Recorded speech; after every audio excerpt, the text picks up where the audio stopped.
Capítulo 8. Uma comparação entre as duas alianças.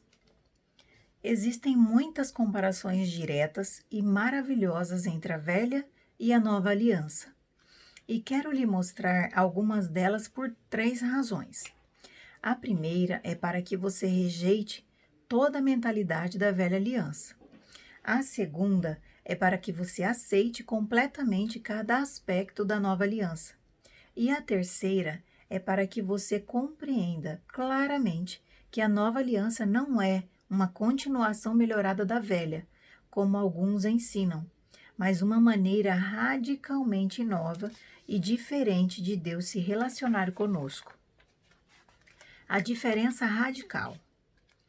A diferença entre a velha e a nova aliança não é apenas um aprimoramento, mas uma transformação total. A mudança sob a nova aliança foi tão grande que as pessoas que se relacionam com Deus com base na velha aliança normalmente têm dificuldade em aceitar totalmente a nova. Qual é a condição para as duas alianças? Já mencionei isso, mas quero garantir que você realmente entenda essa verdade tão importante, já que ela é a diferença mais radical entre as duas alianças. Qual é a condição exigida por essas duas alianças?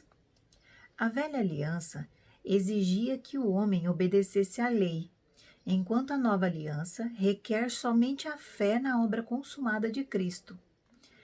Essa é uma diferença muito radical, pois também significa que Cristo cumpriu a lei por nós para que ficássemos livres da maldição da lei. Veja esses 2 versículos. Agora, se ouvirdes a minha voz e obedecerdes a minha aliança, sereis como meu tesouro pessoal, dentre todas as nações, ainda que toda a terra seja minha propriedade. Êxodo capítulo 19, versículo 5. Jesus transformou-se por essa razão na garantia de uma aliança superior. Hebreus capítulo 7, versículo 22. Sob a velha aliança, você já tinha que obedecer à lei para ser o tesouro pessoal de Deus. Sob a nova aliança, na qual a única condição é crer que Cristo selou essa aliança, nós somos seu tesouro pessoal simplesmente porque estamos em Cristo. Relembrando, a aliança é o modo como Deus se relaciona conosco. Não importa o que façamos, Cristo selou a aliança por nós. É por isto que Deus se relaciona conosco através da obra consumada de seu Filho, que agora nos fez o tesouro pessoal do Pai, independentemente do que fizermos. Bastaria essa verdade para nos fazer pular de alegria o dia todo, não é mesmo? O Criador do universo, que é todo-poderoso e pleno dos 7 maravilhosos atributos que já vimos, decidiu que a partir de agora, você e eu somos o tesouro dele. E essa é a única maneira pela qual ele se relacionará conosco para sempre, e jamais espera que nos relacionemos com ele de outra forma. Escreva este capítulo dentro de um avião que partiu de Joanesburgo, África do Sul, a caminho de Lusaka, Zâmbia. Estou muito cansado, pois estou viajando há quase 24 horas, mas passando por 2 experiências maravilhosas. Mal posso conter a alegria que explode em meu coração enquanto escrevo esta verdade incrível da nova aliança. E a outra experiência é em relação a um dos comissários a bordo. Vejo claramente que ele é homossexual. E naturalmente falando, a homossexualidade é algo que me desagrada totalmente. Contudo, enquanto escrevo sobre esse incrível aspecto da nova aliança, meu coração está se enchendo de amor e da compaixão de Deus por esse homem, e estou orando para que o maravilhoso amor de Deus o alcance. Quando o coração dele for conquistado por esse amor, Ele ficará tão satisfeito que não precisará de nenhum outro amor humano pervertido. Exterior ou interior? A velha aliança focava o exterior, enquanto a nova aliança foca o interior. Na velha aliança, tudo estava relacionado ao comportamento exterior, enquanto na nova aliança, tudo tem a ver com o coração. É interessante que sob a lei, o foco não está nas intenções e motivações do coração, mas sim no comportamento exterior. Sob a nova aliança, porém, Deus não está exigindo uma mudança de comportamento sem uma mudança de coração, que é a obra da sua graça, pois o Espírito de Deus cria um novo coração nos crentes da nova aliança. A palavra traduzida como transformação na nova aliança, veja Romanos capítulo 12, versículo 22 e Coríntios capítulo 3, versículo 18, vem na mesma raiz da palavra metamorfose, que não fala de uma modificação qualquer, mas de uma mudança radical e completa. Escravidão e liberdade. Escravidão e liberdade são duas palavras completamente opostas. A velha aliança, é claro, trouxe escravidão, enquanto a nova aliança trouxe liberdade, como podemos ver nos versículos a seguir. Foi para a liberdade que Cristo nos libertou, portanto permanecei firmes, e não vos sujeiteis outra vez a um jugo de escravidão. Gálatas capítulo 5, versículo 1. E conhecereis a verdade vos libertará. João capítulo 8, versículo 32. Assim sendo, se o Filho vos libertar, sereis verdadeiramente livres. João capítulo 8, versículo 32. Precisamos entender que não existe liberdade do pecado sob a velha aliança. Só podemos experimentá-la sob a nova aliança. Perfeição e imperfeição. Não importa o quanto nos esforcemos sob a lei, jamais poderemos nos tornar perfeitos diante de Deus. Muitas pessoas que lutam contra o perfeccionismo não entendem que existe uma liberdade absoluta para elas sob a nova aliança, pois o próprio Cristo se torna a nossa perfeição. Ser aperfeiçoado é fácil, basta abrir mão do seu perfeccionismo compulsivo e, com uma fé simples, entregá-lo a Deus, crendo e declarando que Deus olha para você e está satisfeito com você, porque Ele o vê perfeito em Cristo. Pois a lei jamais conseguiu aperfeiçoar nada, sendo, portanto, estabelecida uma esperança muito superior, por meio da qual temos pleno acesso a Deus. Hebreus capítulo 7, versículo 19. Estais tão enlouquecidos assim, a ponto de, tendo começado pelo Espírito de Deus, estar desejando agora vos aperfeiçoar por meio do mero esforço humano? Gálatas capítulo 3, versículo 3. O problema com os Gálatas foi que eles entraram na nova aliança pela fé e depois começaram a misturar elementos da velha aliança na sua vida sob a nova. Paulo disse que era loucura tentar se aperfeiçoar sob a velha aliança. Amo esse versículo de Colossenses. A ele, portanto, proclamamos, aconselhando e ensinando a cada pessoa com toda a sabedoria, para que apresentemos todo o homem perfeito em Cristo. Colossenses capítulo 1, versículo 28. Em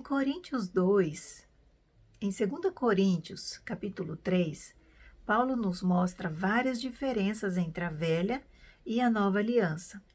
Esse capítulo trata especificamente da comparação entre essas duas alianças. E para ter um bom panorama do assunto, eu aconselho enfaticamente a ler todo ele. No versículo 5, vemos que, sob a velha aliança, a capacidade vinha de cada um. Mas na nova aliança, ela vem de Deus. Não que possamos reivindicar qualquer coisa com base em nossos próprios méritos, mas a nossa capacidade vem de Deus. 2 Coríntios capítulo 3, versículo 5. No original grego, a palavra traduzida aqui como méritos significa capacidade. Sobre a velha aliança, tudo dependia da capacidade da própria pessoa, enquanto na nova aliança, tudo depende da capacidade de Deus. É por isso que somos mais que vencedores. Veja Romanos, capítulo 8, versículo 37. E podemos todas as coisas. Veja Filipenses, capítulo 4, versículo 13. Sob a nova aliança. No verso 6, vemos que a Bíblia mata e a nova vivifica. Ele nos capacitou para sermos ministros de uma nova aliança, não da letra, mas do Espírito. Portanto, a letra mata, mas o Espírito vivifica.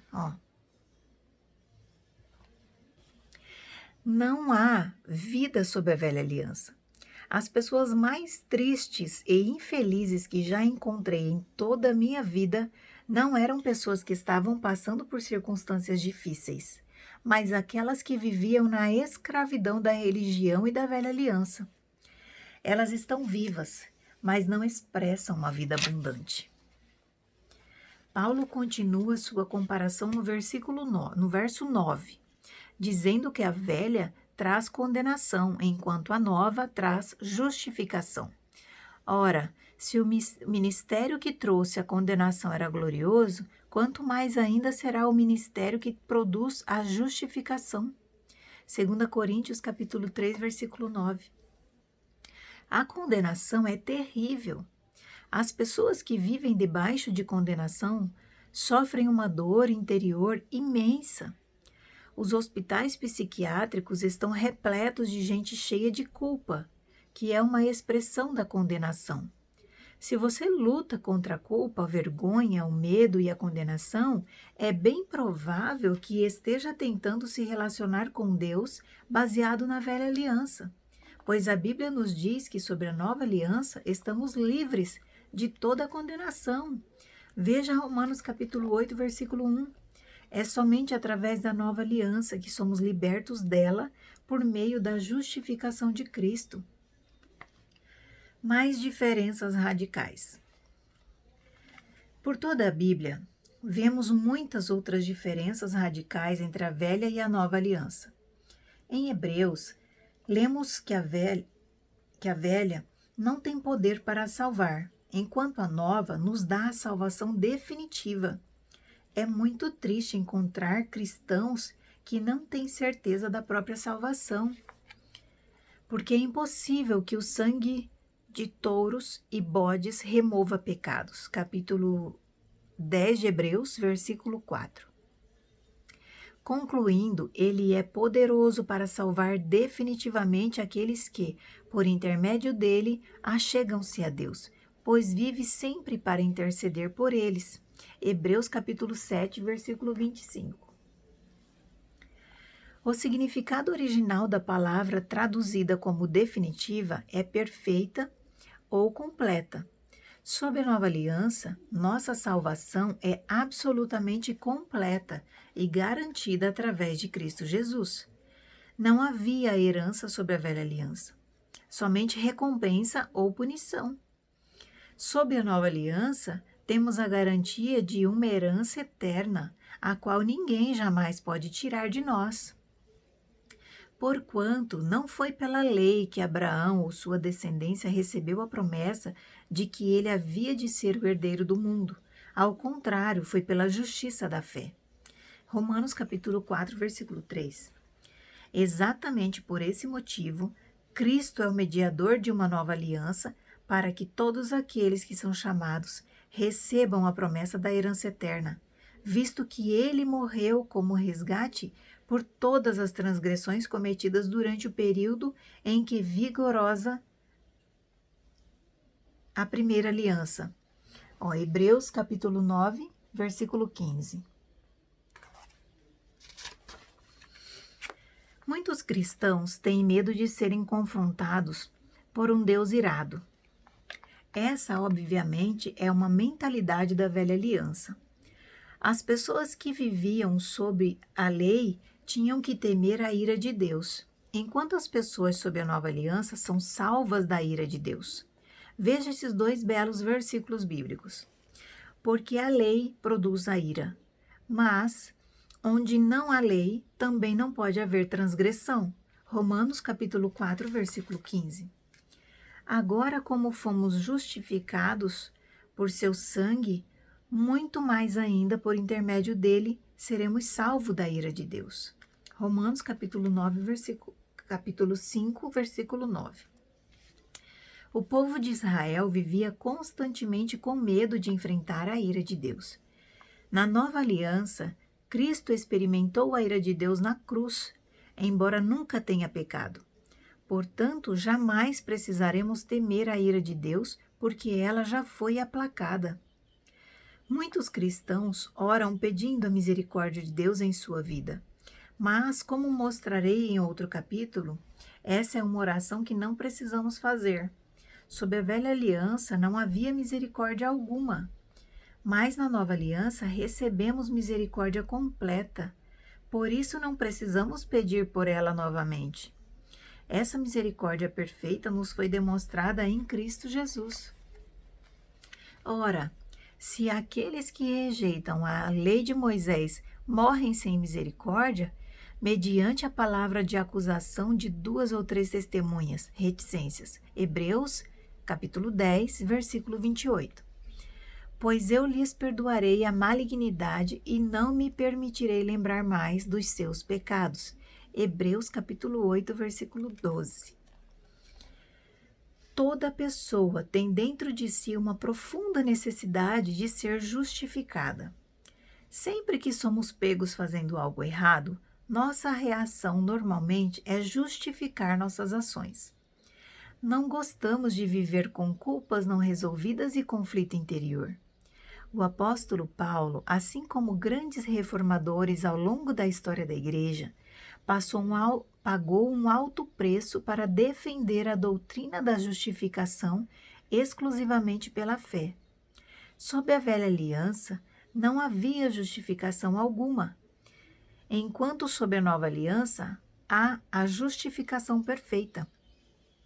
A justiça perfeita de Cristo foi transmitida a nós, e agora temos sua natureza justa, independentemente de nossas próprias obras.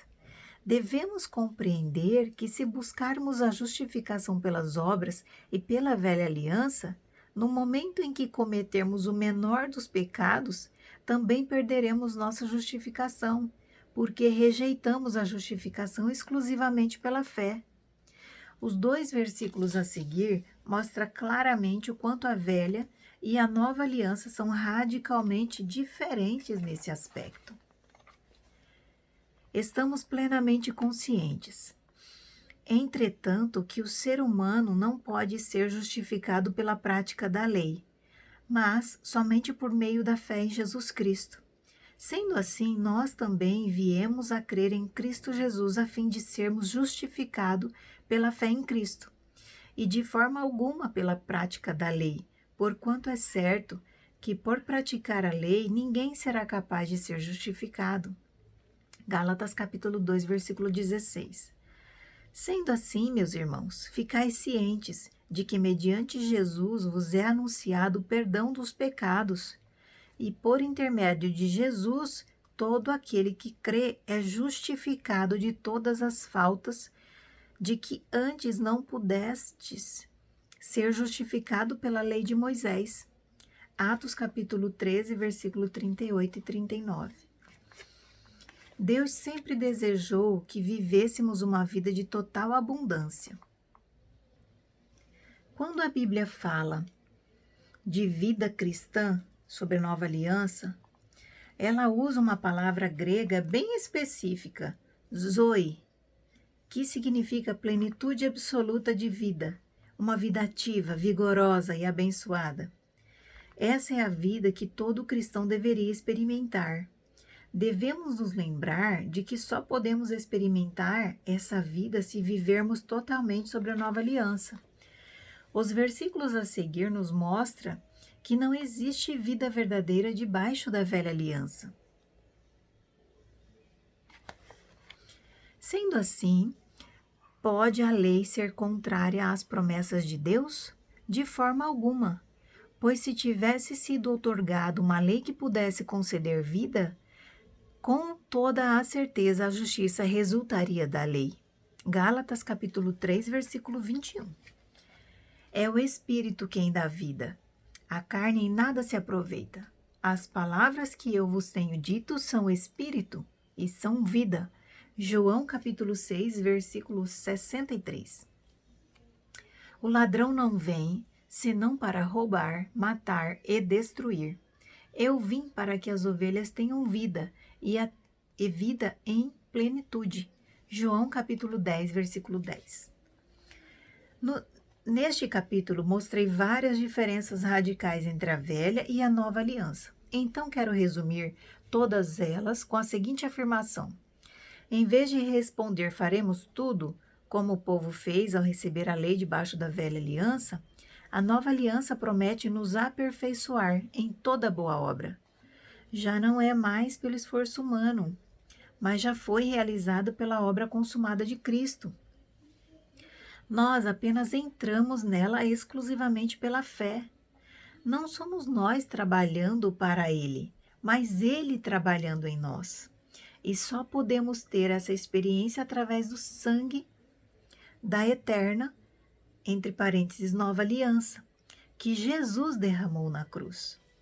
Quando comecei a pregar e trabalhar como pastor, no final da minha adolescência, eu era muito estressado, pois sentia a pressão do ministério e as expectativas de Deus e das pessoas. Tinha que pregar muitas vezes por semana e constantemente ficava muito nervoso. Eu sempre orava intensamente, pedia a Deus que me ajudasse, mas certo dia ele me disse que essa não era uma boa oração. Fiquei confuso e quis saber por que não era. Rapidamente, Deus me respondeu que com essa mentalidade eu estava fazendo a obra e Ele estava me ajudando. Ele então me ensinou a orar assim: usa-me, Senhor. Logo percebi a diferença. Daquela forma, eu trabalhava com a ajuda dele, enquanto nesta, eu estava me rendendo à obra consumada da cruz, a fim de que ele trabalhasse através de mim. Que alívio aquilo me trouxe. Está consumado.